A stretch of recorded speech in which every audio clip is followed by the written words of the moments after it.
ఒక సామాజిక తనిఖీ ఇది ఒక సెషన్ ఉంది. మామూలుగా సామాజిక తనిఖీ అంటే ఏమంటే ఏదైనా సమస్య వచ్చినప్పుడు అధికారుల బృందం వెళ్ళి ఆ ప్రాంతంలో తనిఖీ చేస్తారు. సో అలాంటి తనిఖీని మనము సామాజిక తనిఖీ అంటాం. సో ఇక్కడ కూడా పాఠశాలకు కూడా అలాంటి సామాజిక తనిఖీని మనము నిర్ణయించవచ్చు. సో కలిసి పనిచేద్దాం, బడిని నడిపిద్దాం అనే ప్రోగ్రాం కింద అనే ఒక ట్యాగ్ లైన్ కింద ఈ కార్యక్రమాన్ని మనం నిర్వహించవచ్చు. సో ఈ సెషన్లో మనం ఏం చేస్తామంటే సామాజిక తనిఖీ అంటే ఏంటి, తనిఖీ అవసరమా కాదా, ఎవరు చేస్తారు, దీనివల్ల లాభాలు ఏంటి అనే దాన్ని ఇక్కడ మనం చూస్తాం. సో ఏ పని మనకి సక్రమంగా జరగాలన్నా దానికి ప్లానింగ్ అవసరం మనకు తెలిసిందే. ఆ ప్లానింగ్తో పాటు ఆ ప్లానింగ్ అమలయ్యే తీరుని చెక్ చేయడానికి, సరిచూసుకోవడానికి, సర్వే చేయడానికి ఒక తనిఖీ అనేది, సామాజిక తనిఖీ అనేది అవసరం అవుతుంది. తర్వాత సామాజిక తనిఖీ అంటే ఏమంటే ఇది తప్పుల్ని వెతికేది కాదు, వాస్తవాలు ఎలా ఉన్నాయి అని చూడడానికి మనం నిర్ణయించేటువంటి ఒక జవాబుదారీ చేసి ఆ ప్రజల చేతికి అధికారాన్ని ఇచ్చి జవాబుదారీ చేయడాన్ని మన సామాజిక తనిఖీ అంటాము. సో దీన్ని ఎవరు తనిఖీ చేస్తారంటే పాఠశాల విద్యార్థుల తల్లిదండ్రులు, ఉపాధ్యాయులు, అధికారులు, తర్వాత యాజమాన్య కమిటీ సభ్యులు, ప్రజలు కూడా, ఈవెన్ ప్రజలు కూడా దీన్ని తనిఖీ చేసి ఏమైనా లోటుపాట్లు ఉన్నాయని మనము చెక్ చేయవచ్చు. తర్వాత భౌతిక మౌలిక వస్తువులు, పాఠశాల నిధులు, వాటి యొక్క వినియోగం, ఖర్చులు, అది విడుదలైందా లేదా, తర్వాత ఉపాధ్యాయుల యొక్క విద్యార్థుల యొక్క హాజరు ఎలా ఉంది, విద్యార్థుల ప్రగతి ఏముందని ఈ 4 ముఖ్యాంశాలపైన వాళ్ళు తనిఖీ చేయవచ్చు. తర్వాత అదేవిధంగా కిట్స్, స్టూడెంట్స్ కిట్స్, ఇప్పుడు విద్యార్థి మిత్ర అంటున్నారు, ఆ కిట్స్ ఇచ్చారా లేదా, వాటిని వాడుతున్నారా లేదా పిల్లలు, అలాగే మిడ్ డే మీల్స్ ఎలా ఉంది, అమలు ఎలా ఉంది, తర్వాత నాడు నేడు అన్నాం ఇంతకుముందు, మన బడి మన భవిష్యత్తు అనే దాన్ని ఎలా ఉందని చూడాలి, తర్వాత లింగ వివక్షత ఎలా ఉంది, స్కూల్ సెక్యూరిటీ ఎలా ఉంది అనే దాన్ని కూడా ఇక్కడ చెక్ చేస్తారు. సో ఇది సామాజిక తనిఖీ చేయడం వల్ల ఏమంటే ఎప్పుడైనా కానీ మన పైన ఒక పర్యవేక్షణ ఉందంటే మనం పనిచేసే తీరు మారుతుంది, కొంత బాధ్యతగా పనిచేయడం జరుగుతుంది. కాబట్టి దీని యొక్క అవసరం చాలా ఉంది అన్నమాట. సో ఉపాధ్యాయులనైతేనేమి, విద్యార్థులనైతేనేమి, తర్వాత అధికారులనైతేనేమి ఈ సామాజిక తనిఖీ జరుగుతుంది అంటే తప్పకుండా ఒక బాధ్యత అనేది పెరుగుతుంది. సో ఇవన్నీ కూడా ఎలాగ చేస్తారు అనే దానిపైన కొన్ని అంశాలు మనకి చెప్పడం జరిగింది. సో భౌతికంగా ఏమైనా సమస్యలు ఉన్నాయనే దానిపైన తనిఖీ చేయడం జరుగుతుంది. సో అలాగ అన్నీ తయారు చేసిన తర్వాత దీన్ని ఒక నివేదికలాగా తయారు చేసి దీన్ని మనము సబ్మిట్ చేయడం, గవర్నమెంట్కి అంటే విద్యాశాఖ అధికారులకి సబ్మిట్ చేయడం అనేది జరుగుతుంది అన్నమాట. తర్వాత ఈ తనిఖీ చేసిన తర్వాత దీంట్లో ఏదైనా లోటుపాట్లు మనకి తెలిస్తే వాటినన్నింటిని క్రోడీకరించుకొని, చర్చించుకొని, యాజమాన్య కమిటీ మరియు ఉపాధ్యాయ బృందము, హెడ్ మాస్టర్ గారి ఆధ్వర్యంలో చర్చించుకొని సో దీనిపైన మనము చర్య తీసుకోవాల్సి ఉంటుంది. ఉదాహరణకి ఒక స్కూల్లో ఎక్కువ మంది లేటుగా వస్తున్నారు పిల్లలు, లేదా బడికి ఎక్కువ మంది ఆగిపోతున్నారు, రావటం లేదన్నప్పుడు ఈ తనిఖీలో ఇది బయటపడుతుంది. అంటే ఆ విద్యార్థుల తల్లిదండ్రుల దగ్గరికి ఒక ఆవాస ప్రాంతాన్ని ఎంచుకొని ఎక్కువ మంది ఎక్కడైతే ఆగిపోతున్నారో ఆ పిల్లల దగ్గరికి వెళ్ళి వాళ్ళ యొక్క సొసైటీ పరంగా, సామాజిక పరంగా వాళ్ళకి ఏం సమస్యలు ఉన్నాయని చెక్ చేస్తాం. సో అప్పుడు ఈ యాజమాన్య కమిటీ మొత్తం కూడా చర్చించుకొని ఆ ఊరి నుంచి ఇక్కడికి రావడానికి రవాణా సౌకర్యం లేదు, ఒకే బస్సు ఉంది అన్నప్పుడు బస్సు డిపోకి వెళ్ళి మాట్లాడి ఇంకొక బస్సు ఏర్పాటు చేయడము, లేదా ఆటోస్ ఏర్పాటు చేయడము, ట్రావెలింగ్ ఛార్జెస్ సమగ్ర ద్వారా ఇప్పించడం, ఇలా చేయవచ్చు. సో అందువల్ల సామాజిక తనిఖీ అనేది మనకి చాలా అవసరమైనటువంటి ఒక అంశంగా మనం గుర్తించాలి. పాఠశాల అభివృద్ధిలో ప్రజల యొక్క భాగస్వామ్యం కూడా చాలా మనకి అవసరం. అంటే కేవలం యాజమాన్య కమిటీ మాత్రమే కాకుండా సో మిగిలిన ప్రజలు, వాళ్ళ పిల్లలు ఇక్కడ చదువుకోకపోయినా పర్వాలేదు, వాళ్ళ యొక్క సహకారం కూడా మనకి అవసరం అన్నమాట. ఈ సెషన్లో మనం ఏం చేస్తామంటే విద్యాంజలి, తిథి భోజనం, పొగాకు రహిత విద్య, టోపీ అంటాం దాన్ని, అదేవిధంగా మిషన్ లైఫ్, పర్యావరణ పరిరక్షణ సంబంధించి తర్వాత గురించి చర్చిస్తాం. పాఠశాల క్లీన్ అండ్ గ్రీన్ గురించి, తర్వాత ఆ ఏరియాలో ఉన్నటువంటి స్కూల్ ఏజ్ చిల్డ్రన్ని గుర్తించి వాళ్ళ సమాచారాన్ని సేకరించడం అనేది ముఖ్యమైనది. సెంట్రల్ గవర్నమెంట్ స్టార్ట్ చేసినటువంటి ఒక మంచి ప్రోగ్రాము. ఇందులో నగదు రూపంలో కాకుండా ఎవరైనా దాతల్ని మనము వాళ్ళ పనుల్ని మనము చేయించుకోవచ్చు. పారిశ్రామికవేత్తలు కానీ, ఓల్డ్ స్టూడెంట్స్ అసోసియేషన్స్ కానీ, తర్వాత విదేశాల్లో ఉన్నటువంటి అంటే ఎన్ఆర్ఐస్ వాళ్ళు ఏదైనా మనకి పాఠశాలకి సర్వీస్ ఇస్తానంటే దాన్ని తీసుకోవచ్చు. సో నగదు రూపంలో తీసుకోకూడదు, కానీ వాళ్ళని సర్వీస్ రూపంలో కానీ వాళ్ళే నేరుగా మనకు కొని ఇవ్వడం ద్వారా కానీ ఫిజికల్ ఫెసిలిటీస్ కూడా ఇక్కడ మనము చూడవచ్చు. ఇది విద్యాంజలి. తిథి భోజనం అనేది అందరూ కలిసి ఒకరోజు భోజనం చేయడం. సో మన స్కూల్లో ఈరోజు అంటే మన ఇంట్లో పిల్లలకి బర్త్డే ఉంది, మనం వెంటనే గుడికి వెళ్ళి అక్కడ అన్నదానం ఇలాంటివి చేస్తాం. సో అలా కాకుండా మీ పాప లేదా బాబు చదివేటువంటి పాఠశాలలోకి ఆ రోజు ఫుడ్లో మీరు ఏదో ఒక స్వీటో ఏదో ఒకటి యాడ్ చేసి అక్కడ ఉన్నటువంటి పిల్లలందరితో కలిసి మీరు భోంచేస్తారు. సో ఇలాంటి దాన్ని ప్రధానోపాధ్యాయుల ఆధ్వర్యంలో ప్రోత్సహించాల్సినటువంటి అవసరం ఉందన్నమాట. సో ఇది తిథి భోజనం లేదా శుభదిన భోజనం అని. అదేవిధంగా పాఠశాల ఏరియాలో 100 గజాల పరిధిలో ఎక్కడ కూడా పొగాకు ఉత్పత్తులు విక్రయించకూడదు. సో ఇది అలాంటి బడిని మనం పొగాకు రహిత విద్యా సంస్థ అని ప్రకటిస్తాం, బోర్డు కూడా పెడతాం. కానుకొని పక్కన ఒక చిన్న బడ్డీ కొట్టు ఉంటుంది, అందులో పొగాకు సంబంధించిన అన్ని ఇవి మనకి లభిస్తుంటాయి. దానికి కొద్ది దూరంలోనే ఆల్కహాల్ దుకాణాలు, సారా దుకాణాలు అంటే వైన్ షాప్స్ కూడా విరివిగా ఈ మధ్య పెడుతున్నారు. సో వాటిని కూడా ఈ స్కూల్ యాజమాన్య కమిటీ సహకారంతో వాళ్ళని కూడా మనము కంట్రోల్ చేసి నియంత్రించి లేదా గవర్నమెంట్కి చెప్పి కొద్ది దూరంలో వాళ్ళని పెట్టుకోమని చెప్తే బాగుంటుంది. ఎందుకంటే వాళ్ళు చేసే యాగి అంతా కూడా అది పిల్లలపైన ప్రభావాన్ని చూపిస్తుంది కాబట్టి. తర్వాతది సెంట్రల్ గవర్నమెంట్ పెట్టినటువంటి మిషన్ లైఫ్ అంటాం, లైఫ్ స్టైల్ ఫర్ ఎన్విరాన్మెంట్ అంటాం దీన్ని.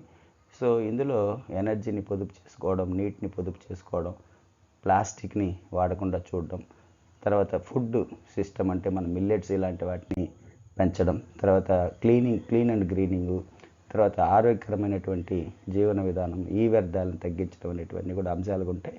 చాలా వరకు ప్రభుత్వ పాఠశాలలో ఇవన్నీ చేస్తుంటారు. సో విద్యార్థుల్ని ప్రోత్సహిస్తుంటారు.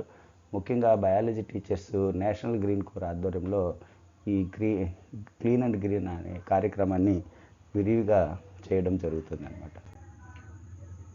తర్వాత పరిశుభ్రత గురించి మాట్లాడుకున్నాం. తర్వాత ముఖ్యమైనది ఆ ఏరియాలో ఉన్నటువంటి బడియుడు పిల్లలు ఎవరైతే బడియుడు పిల్లలు ఉన్నారో వాళ్ళని మనం ఆ సెన్సస్ తీసుకోవాలి. ప్రైమరీ స్కూళ్ళు లేదా సిఆర్సి అంటే ఆ సిఆర్సిలో ఉన్నటువంటి టీచర్స్ ద్వారా మనము సెన్సస్ తీసుకొని ఆ స్కూల్స్ని కలిసి ఆ స్కూల్లో నుంచి పిల్లలందరూ కూడా ప్రభుత్వ పాఠశాలలోకి వచ్చే విధంగా మనం ప్రయత్నం చేయాలి. ఇది చాలా ఏళ్ళుగా జరుగుతున్నటువంటిది. సో హై స్కూల్లో ఉన్నటువంటి టీచర్స్ అందరూ కూడా ఆ పాఠశాలను కలిసి అంటే సెలవుల్లోనే కలిసి వాళ్ళ దగ్గర అందరి పిల్లల్ని ఒప్పించి వాళ్ళ పేరెంట్స్ని ఒప్పించి హై స్కూల్స్లో అడ్మిషన్ చేసుకుంటున్నారు. అలాగే ప్రైమరీ స్కూల్ టీచర్స్ అందరూ కూడా ఆయా పిల్లలు ఎవరైతే బడియుడు పిల్లలుగా నమోదయ్యారో ఆ పిల్లల దగ్గరికి వాళ్ళ పేరెంట్స్ దగ్గరికి వెళ్ళి వాళ్ళని ఒప్పించి గవర్నమెంట్ స్కూల్లో చేరుస్తున్నారు. ఇది ఒక మంచి పరిణామము. ప్రభుత్వ పాఠశాలలు ఎదగడానికి ఇది ఎంతో ఉపయోగపడుతుంది. ఇది అభివృద్ధి ప్రణాళికలో మనకి అభివృద్ధి ప్రణాళిక ఒకటి రూపొందించుకుంటారు. యాజమాన్య కమిటీ, ఉపాధ్యాయ బృందం అంతా కలిసి ఈ ఏడాదిలో మనం పాఠశాలకి ఏం చేసుకోవాలి అని. ఉదాహరణకి అమ్మాయిలు ఎక్కువగా చదువుతున్నారు స్కూల్స్లో, అక్కడ హాస్టల్ లేదు. హాస్టల్ ఉంటే ఇంకొంచెం మెరుగైనటువంటి మనకు నమోదు ఉంటుంది, హాజరు ఉంటుంది. కాబట్టి అక్కడ హాస్టల్ పెట్టించాలనేది ఒక ప్లాన్గా తీసుకుంటాం. సో దానికోసం మనం ఎవరిని కలవాలి, ఎవరితో మనము మాట్లాడాలి అనేది కూడా ఈ ప్లాన్లో మనము రాసుకుంటాం. అదేవిధంగా క్వాలిటీ పెరగాలి, స్పోకెన్ ఇంగ్లీష్ నేర్పించాలనుకుంటున్నాం. సో అప్పుడు టీచర్స్తో కలిసి స్పోకెన్ ఇంగ్లీష్కి కొన్ని క్లాసెస్ ఎక్స్ట్రా చెప్పించడము అలాంటివి చేయాలి. లేదా విద్యాంజలి ప్రోగ్రాం ద్వారా ఎవరైనా ఆ ఊర్లో ఉన్నటువంటి దాత ఉంటే ఆయన ద్వారా మనం బుక్స్, స్పోకెన్ ఇంగ్లీష్ సంబంధించిన బుక్స్ ఇప్పించవచ్చు. అదేవిధంగా ఎవరైనా ప్రొఫెసర్ కానీ రిటైర్డ్ టీచర్ కానీ నేను ఎక్స్ట్రా క్లాసెస్ తీసుకుంటానంటే వారి ద్వారా చెప్పించవచ్చు. సో ఈ విధంగా మనం ప్రణాళికని రూపొందించుకోవాల్సినటువంటి అవసరం ఉంది. సో ప్రణాళిక ఎలా చేసుకోవాలనే దానికి ఒక ప్లాన్ ఆఫ్ యాక్షన్ ఇచ్చారు. సో దాన్ని కూడా మనము చూడవచ్చు. ఏ అంశాలు ఉండాలనేది కూడా ఇచ్చారు. దీనికి ఒక ఫార్మాట్ కూడా వస్తుంది. సో తర్వాత మనం దీన్ని పూర్తి చేయవచ్చు. ఏమేమి అంశాలు ఉండాలని. పాఠశాలకు ఉన్నటువంటి మరొక ముఖ్యమైనటువంటి సమస్యల్లో సమకాలీన సమస్యలు అంటే రీసెంట్గా సమాజంలో ఉన్నటువంటి సమస్యలు కూడా ఉంటాయి. వాటిని అది పాఠశాలలో కూడా వస్తాయి. వాటిని ఎలా మనం పరిష్కరించుకోవాలనే దాన్ని ఈ సెషన్లో చూద్దాం. ముఖ్యంగా దీంట్లో ప్రధానంగా సెల్ ఫోన్ వినియోగము, దానిపైన విద్యార్థులపైన ఎలాంటి దుష్ప్రభావాలు ఉన్నాయి, తర్వాత విద్యార్థుల పట్ల అసభ్యంగా ప్రవర్తించే వాళ్ళు, ఏదో టీచర్స్ కానీ స్టూడెంట్స్ కానీ, తర్వాత అక్కడ ఉన్నటువంటి వంటవారు కానీ ఇలాంటి ఎవరైనా అసభ్యంగా ప్రవర్తిస్తున్నారు అనేదాన్ని చెక్ చేస్తారు. తర్వాత విద్యార్థులు ఎలాంటి వేషధారణలో వస్తున్నారు, వాళ్ళకి యూనిఫామ్ ఇచ్చి ఉంటాం కానీ దాన్ని వాళ్ళు డిఫరెంట్ కట్ చేసి ధరిస్తూ ఉంటారు.